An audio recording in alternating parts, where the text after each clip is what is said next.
on Dr. Phil. This was one of the most desperate human beings I had ever talked to.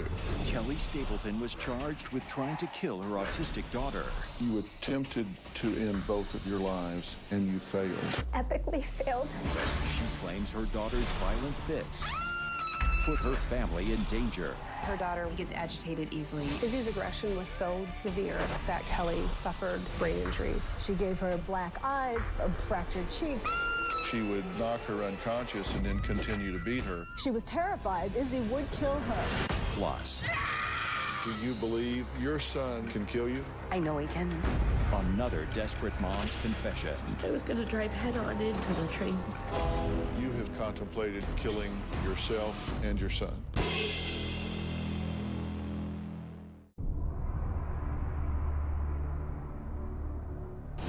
I want you to listen to this video.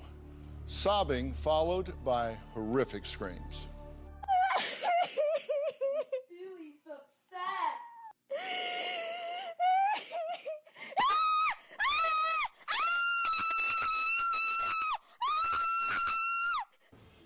Those are the cries of 46-year-old Kelli Stapleton as her then 13-year-old daughter Izzy beat her mom bloody during a violent rage.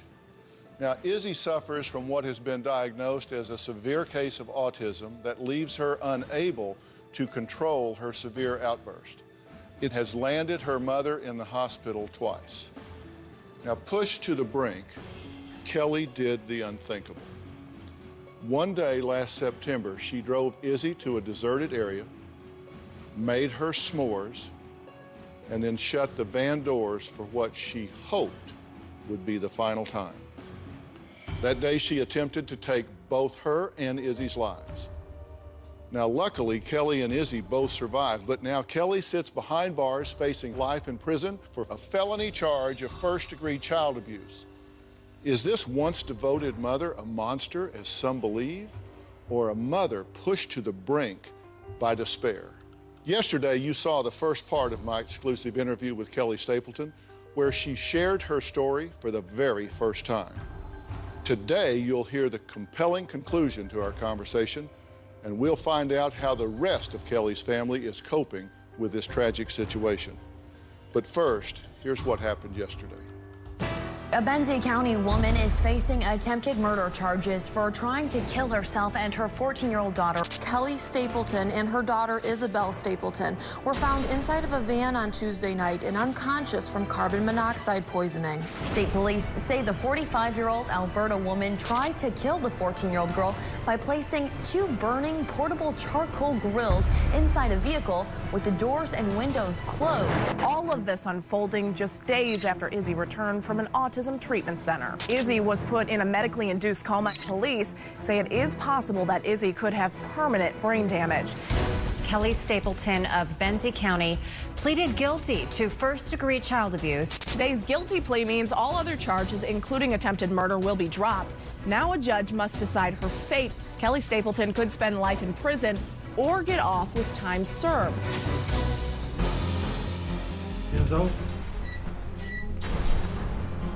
Kelli, we're in the county jail right now. Yes, sir. Did you attempt to kill your daughter? I would say no. We were gonna go to heaven together. Isabel, in her aggression, oftentimes targets her sister. I could not keep Ainsley safe anymore. How did you decide that you were going to do it with carbon monoxide? I wanted Izzy and I to be able to go to sleep, for Jesus to just come in. You get her in your car and you drive out to a very remote place. Did she have any idea what was happening? I said, we're gonna go camping and we're gonna make s'mores and we're gonna cuddle. She was happy. There's a bed in the back of this van. We laid down together. We closed the doors of the van with the grills inside, and we went to sleep, nose to nose. What were the last words you remember Izzy saying to you? I love you, Mommy. Tell me about this. I haven't seen that before. Have you missed her this year? I have. You attempted to end both of your lives, and you failed. Epically failed. And you're glad you failed. You're glad you're alive. You're glad she's alive. Yes. Why? Because she has a journey, and it wasn't my right to take her from it. Well, an hour wasn't enough to cover all of the important things that Kelli talked about during our exclusive interview. I still had two burning questions that I had to ask Kelli before our very candid conversation was over. Take a look. Do you want to see her? I do. Have you missed her this year? I have. If by some miraculous twist of fate, you could walk out of here today and go home and take up managing her again, are you equal to that? I would not. I would not. Why not?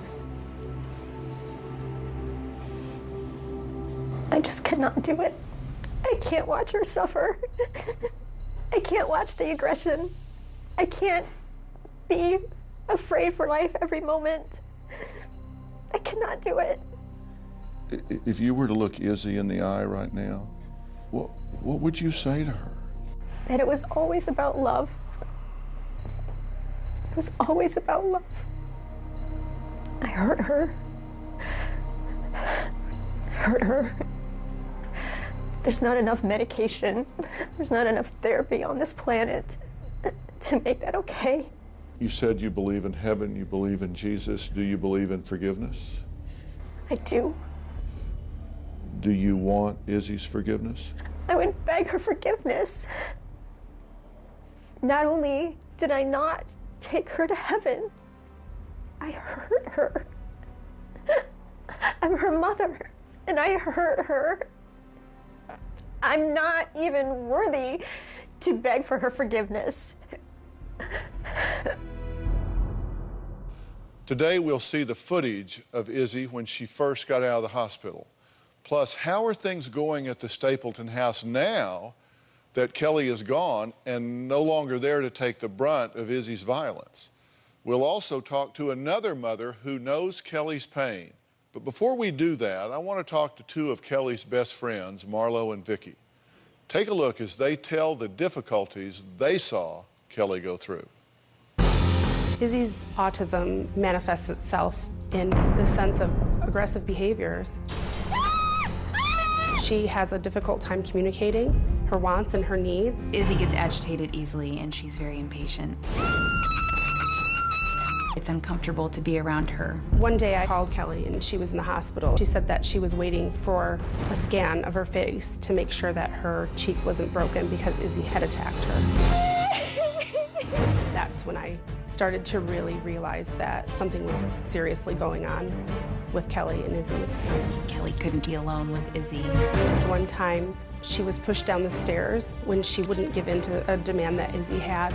She was knocked unconscious. Kelli had to call the police. Izzy's aggression was so severe that Kelli suffered 3 traumatic brain injuries. Kelli was terrorized. Izzy was constantly hitting Kelli in the head, and Kelli was beginning to suffer things such as memory loss. She couldn't find her words sometimes. Everybody was concerned. I'm not sure who else could have gone as long as she did with the behaviors that Izzy had. I'm not sure how anybody could live like that, honestly. Well, I'm glad you two are here to try and help people get their minds around this. Let me be clear. Neither of you two endorse the choice that she made. No. I don't endorse this either, but I do understand that she was lost. I don't know what else to do. I can't get help. I can't get support. I can't protect my daughter Ainsley. I feel I have a duty to her, and she keeps getting beaten and pummeled. I got the feeling that this was one of the most desperate human beings I had ever talked to. Do you believe Kelli thought Izzy was eventually going to kill her? Yes. And she has said that many times. She wrote a blog, and the title of the blog was Status Woe. The last day, the day that this happened, she posted this. If you work with families, please try to minimize the soul-shattering disappointments you hand out. And she's talking about healthcare workers, insurance companies, school reps, these people. There are ways to say no without being inhumane. Please don't make your problems mine. I'm sorry you have 22 kids on your caseload, but that doesn't mean Izzy should be denied consideration because you're busy. Please don't tell me there are 50 other people on a waiting list to use general fund dollars. Please don't tell me when I found the perfect staff that Medicaid will only reimburse a portion of it. At least let me believe you're trying to figure it out. It's my job to try to do the best for my daughter. It's your job to be professional and help me do mine, and only one of us is getting paid. There's so much more to say. I'm just too tired to write it. This was posted the day she went to the woods. And she had just learned that Izzy had been uninvited to school.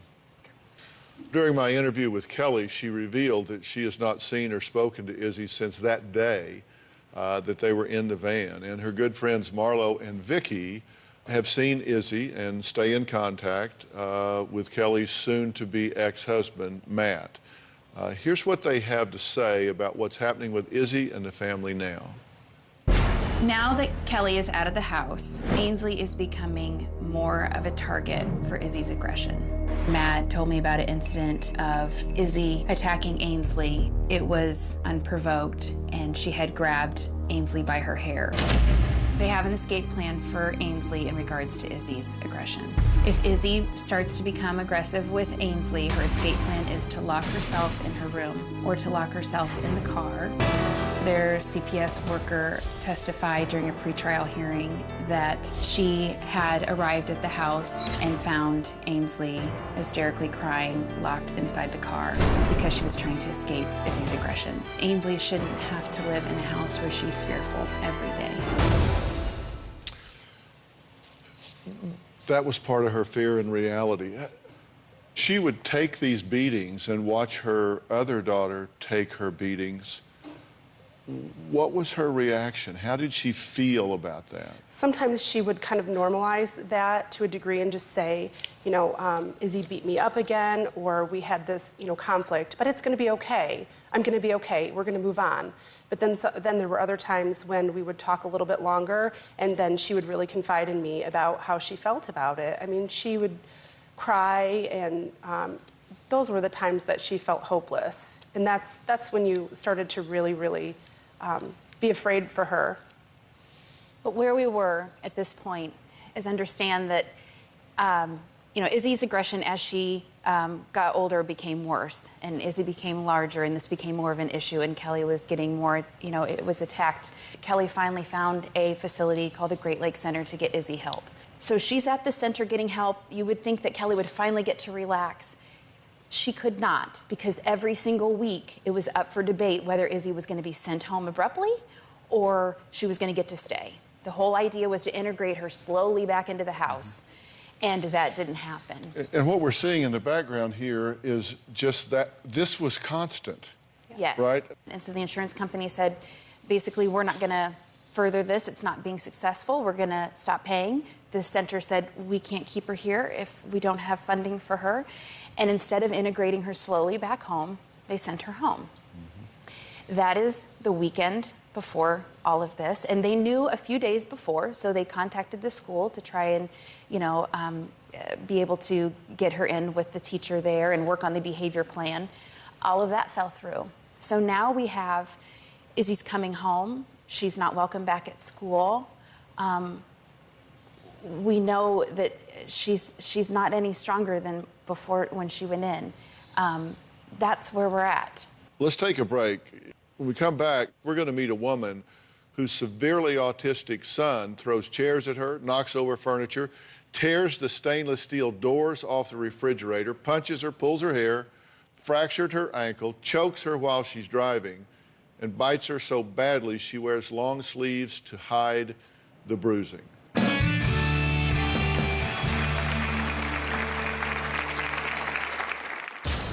When he rages out, it's horrible, and that's when I'm scared. I know my son could kill me.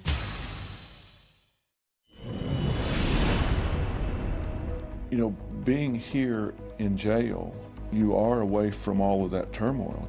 Has there been any guilty pleasure of relief at not having to deal with it? The jail of Benzie County has been a much kinder warden than the jail of autism has been. Now, Dr. Carol Lieberman spent 20 hours over a period of 3 days doing a clinical interview with Kelli, and she's here today. Dr. Lieberman, I think everybody does want to understand what her mental state and condition was at the time. What can you say about that? Well, you know, what's important to realize is that Izzy was diagnosed when she was 2 years old. When Izzy got to be 8 years old, she became violent. She had these tantrums, these aggressive tantrums. And the bigger Izzy got, the more violent these tantrums were. And she gave her black eyes, she gave her a fractured cheek, nose, she was hitting her in the head all the time, kicking her in the abdomen all the time. And the final two things were when she hit her head so hard that she lost consciousness. The key is, I diagnosed Kelli with a number of disorders, including post-traumatic stress disorder. It was a war zone in her home. When that day, on September 3rd, 2013, she was in a dissociated state. To her, it wasn't murder or killing. She was, in her mind, taking her to heaven. She was accompanying her to heaven. And that was totally dissociated from murder, killing, anything else. She was doing this as a sacrifice. Even though not intentional, do you believe Izzy would eventually have killed her? Yes, yes, I do. Because the violence was escalating. The last two severe things were loss of consciousness. I mean, she could have died then. You know, one of the things I asked Kelli is, did she have information as when she would be knocked out, whether Izzy would continue to beat her after she was unconscious? And she said there was no question about it, that she would knock her unconscious and then continue to beat her. Absolutely. And one of the things that they were thinking of when the school rejected Izzy was for Kelli was even willing to go back to where the original treatment center was to continue Izzy in the school that she was going to there. And she was going to live with Izzy alone in an apartment there. And she was terrified because she figured Izzy would kill her. And also, Izzy would do something like inadvertently start a fire on the stove, trying to cook, and she'd kill herself too. And, you know, that's the reality that we're talking about here. Now, my next guest lost her husband in a freak car accident, and then 4 months later, another bombshell was dropped. Take a look. Preston was my first child. I fell in love, but I felt something was not right. I took him to a pediatric neurologist to get tested. It came back that he definitely had autism. As far as I can remember, Preston was aggressive. Even as a baby, he would scratch my face or pinch me. The older he got, the aggression got worse. There was a time that Preston hit me. He punched me so hard that it knocked the wind out of me, and it left a huge bruise. He would just open palm, slap me across the face. Don't hit me. He pushed me down the flight of stairs once. I would get bloody lips, broken bones. I've had a black eye. He's fractured my ankle. He's damaged everything. The furniture, the walls. When he rages out, it's horrible. I think he could beat me to a bloody pulp. I know my son could kill me. I love my son, Preston, more than anything in this world. But I'm afraid of my son, and I can no longer care for him. Lisa, I'm glad to meet you. I'm sorry for the circumstance that we're talking about here. Your son is extremely violent. Yes. Do you believe that he can kill you? I know he can. He's been violent for a long time. He's strong. His hits turn into huge welts and bruises and fractures and shoved me down the stairs. It's scary. The chokes, his little hands, his hands got bigger. Everything's harder. The aggression has always been there, but now it's worse. I know this is not a happy thought or an easy thought to talk about, but the truth is, you have seriously contemplated killing yourself and your son. Yes, I have. It's so hard to translate to everyone, even my closest friends and family, how extreme the behaviors take its toll on you, because this isn't just a little hair pull. This isn't a little punch. These are hard pulls, grabbing fists of hair, punches, shoves, breaking things in your house. You're afraid that a spoon or a bowl could be a weapon. It is a weapon, but could that weapon be used on me? We use plastic, so it's hard. And day after day after day, minute after minute after minute of not knowing when those behaviors are gonna come, and you are the target, emotionally, psychologically, it's tough. This is your child. Your child. This is my only child. Let's take a break for a minute. I mean, hopelessness has set in for Lisa, much like we've talked about with regard to Kelli. What has she contemplated in her mind? How would she do it? Has she gone to that point? We're going to talk about that escape plan and the horror she and her son have been living in when we come back.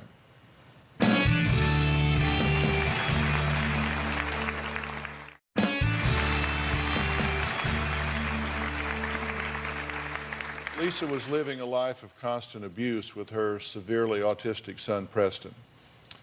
Much like we've talked about with Kelli and Izzy, Preston beat her, choked her, broke her bones, and posed a constant danger for others. Now, Lisa spent everything she had, over $250,000, trying to help him, but frankly, life just never got better. So she devised an escape plan that she thought would be an option to end all the pain.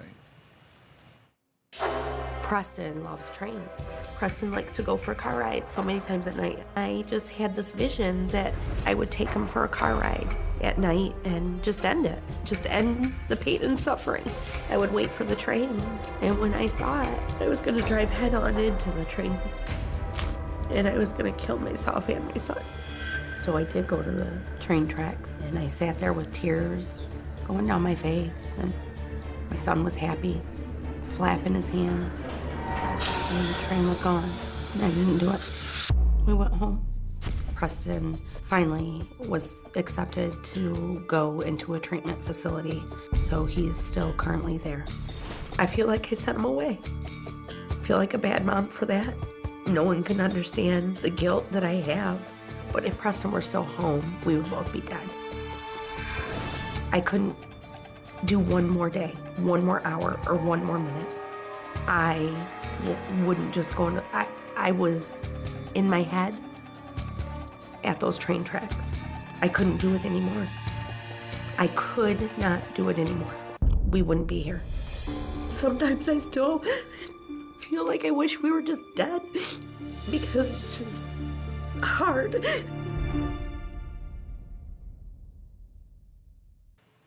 What's your reaction to watching yourself say those things? Who says that? What kind of parent says that about their child? Would you have ever thought or fathomed that you as a mother could actually contemplate killing your child? No, never. I'm a normal person. I had hopes and dreams for my son when he was born. I can't wait to hear, "I love you, Mommy," and it never happened. And the mom that I thought I was gonna be never happened, and the son that I thought was gonna be was never there. Did I think that I would ever say those words or even contemplate it? Of course not. Who would think that?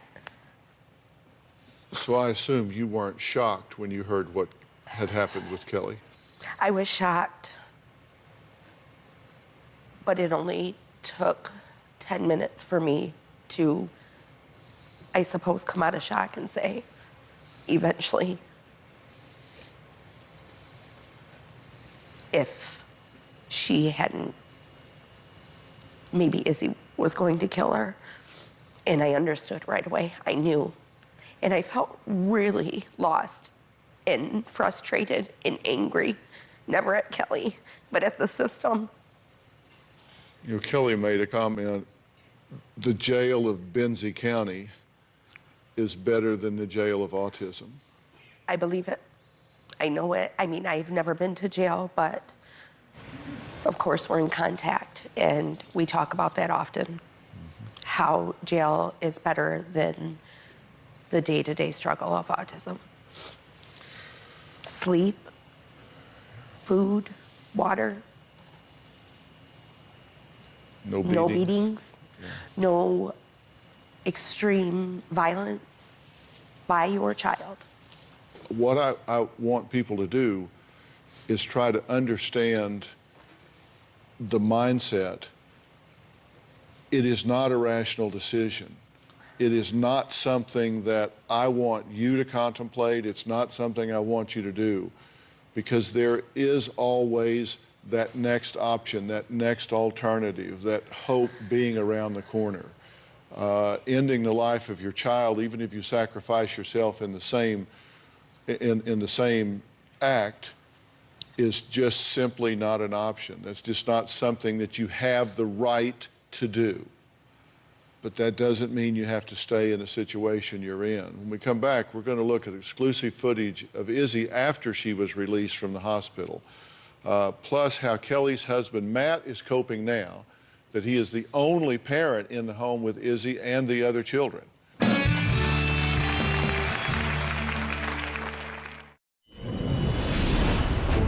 One day, not long ago, Izzy beat her mom unconscious in their car. We were on the highway and she started to overpower me, so pulling my hair, pulling the steering wheel. I knew this was gonna be bad. But it was after an even more violent attack that Kelli recorded in a desperate attempt to get help from her local community mental health that she finally reached her breaking point. I was screaming to my local CMH, without exaggeration, that I needed help. Andy Dominiani, anchor, reporter for WWMT, CBS affiliate for West Michigan, has followed this story since day one. Now, Andy was able to interview Izzy along with her father, Matt, the day she got out of the hospital. Take a look. In a coma for several days, by Friday, the prognosis was grim. If Izzy lived, she would have severe brain damage. But then, by some miracle, everything changed. Izzy began breathing on her own. Then she simply opened her eyes and started talking. She said, tube out. And then Matt came immediately to her bedside and she said, you know, Daddy, tube out. So it was like she was gone and then she was just back. We prayed every day and thank God that she came out, pulled through her coma, and now she's doing fantastic. Alicia, Brian, Davis. Within 2 weeks, Izzy was home again. The brain damage caused by carbon monoxide affecting her balance and motor skills, but improving every day. And it's a wonder she's come so far, so fast. When we first met Izzy, she was prone to violent outbursts. Now her aggression has decreased dramatically due to a token reward system where she earns her favorite things. It's incredible. She is doing amazing. Every day, it's more and more of herself. What would you like to buy? iPad ticket. You go back 10 months and it's a whole different kid. She's really doing a nice job following our program. We're still have a tight schedule and we're trying to keep incorporated all the things that she was doing while she was at the center. Well, Andy, thanks for joining us. You knew Kelli and Matt from college, right? I knew both Kelli and Matt 20-some years ago in college. I heard from her for the first time about a year and a half ago. I knew that they had an autistic child, but I had no idea. And she contacted you asking you to do a story to try to bring awareness to this situation. She'd been yelling, she said, at the top of her lungs for years. Nobody could hear her. She knew I was in the media. She was out of options. I'm sure she didn't want to call me, but she did. I'm glad she did. When this happened, what was your reaction to it? I couldn't believe what I was hearing. I didn't believe it. I thought that there must be a mistake. I was in complete shock. You visited her in jail. What was her focus at that point? What did she talk about? Izzy. She was talking about Izzy. You've talked to Matt. What did he say? He was very concerned about Kelli, about her mental health. He was so grateful that he got to keep his daughter. He just kept saying, I'm the luckiest guy in the world. Can you imagine that? I'm the luckiest guy in the world. I didn't lose my daughter. How do you think he feels towards Kelli at this point? He's conflicted. He loves her. He's furious with her. He's heartbroken. He's hopeful. He feels a million things. And he's in a no-win situation when it comes to Kelli. So what does the future hold? Well, we're going to talk about what the future holds for Izzy, and also we're going to share with you what Matt had to say to us.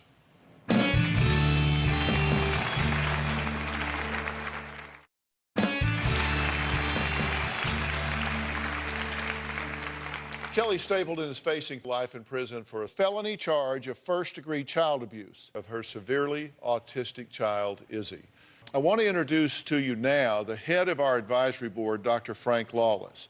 He is also a leading expert on autism. He has written a book called The Autism Answer, and it's available as an ebook online. Dr. Lawless, you and I have had much ongoing dialogue about Izzy and about this situation before I went to do the interview with Kelli. And for people that don't know, I don't want you to glaze us over, but I do want you to give us some sense of what is going on. What makes this child, Izzy, what makes this child, Preston, do what they're doing here? Primarily, it's a brain dysfunction. And what is happening is that especially the back part of the brain is not functioning like the front part of the brain. So what is happening is that there's a limited amount of processing that can go on with an autistic kid. When there's a change in environment, there's a change in any kind of situation, they get afraid. They are in panic. Now, autism is referred to as a spectrum disorder. Yes. And not all autistic children are violent.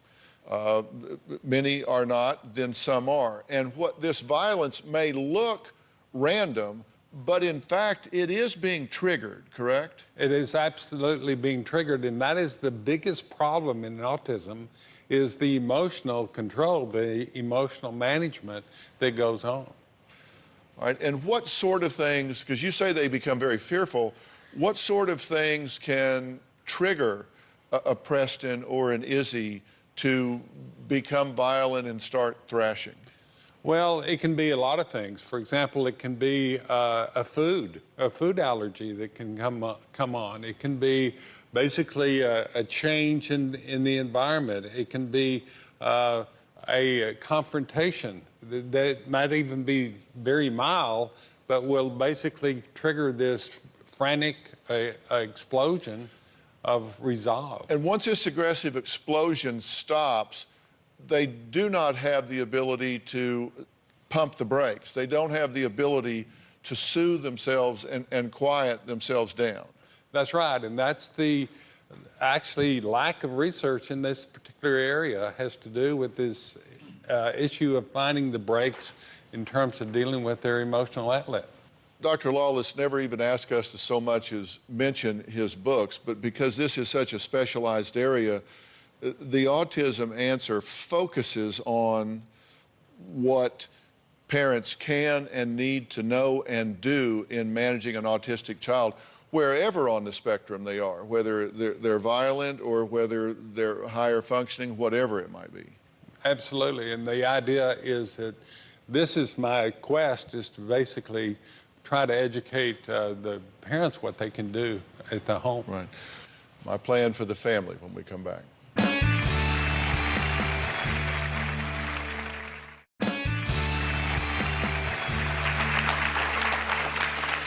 Kelli recently pled guilty to a felony charge of first-degree child abuse, a plea that carries the possibility of life in prison. In Kelli's case, though, I don't think that serving time behind bars is necessarily the best solution. If allowed, we would like to provide the court with some sort of alternative for Kelli, starting with an evaluation and a clear mental health plan. I also talked to Kelli about what we want to do for Izzy, her daughter.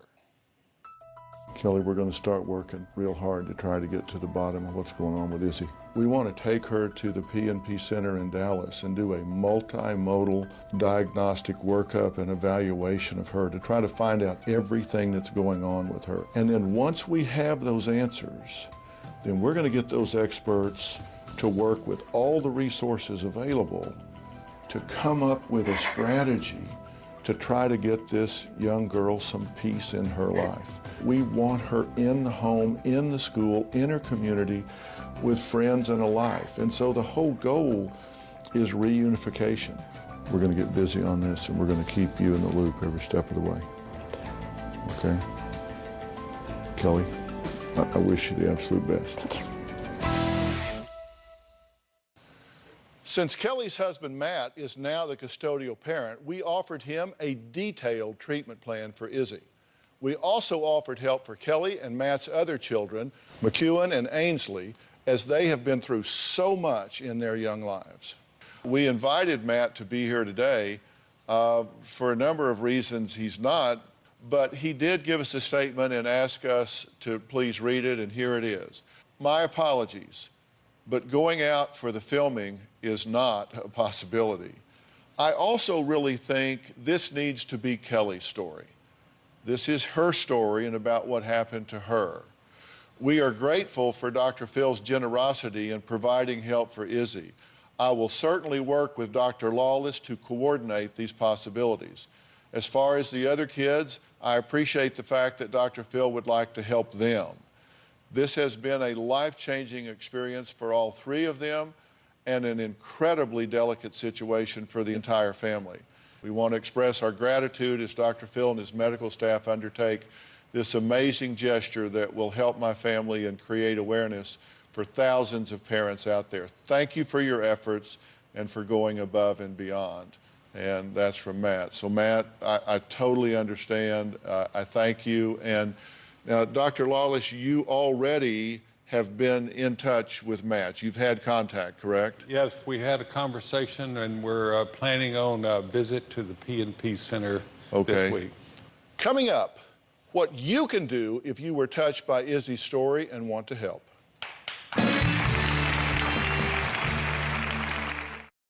One thing we want to make clear is that Izzy is a child suffering from a severe case of autism.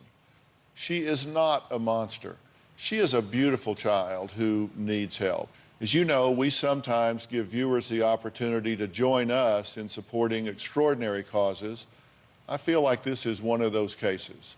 So if you would like to join the Dr. Phil Foundation and support the continuing care that Izzy will need to help secure a healthy and productive future, please log on to drphil.com and you can learn how to help. All contributions for Izzy's fund will be collected and go towards the services that she needs in the home. Please join us in helping to support this going forward. I want to thank all of my guests today. A special thanks to Dr. Carol Lieberman for her expertise on Kelli's case. Also, a special thanks to the head of our advisory board, Dr. Frank Lawless, for his expertise. His ebook is called The Autism Answer, and you can get it at theautismanswer.com.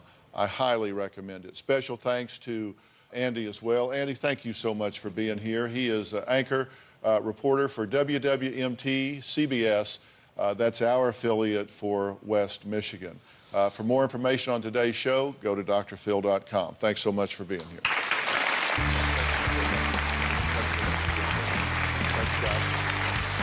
so much. Thank you. Really appreciate it. Thanks so much. Thanks, guys.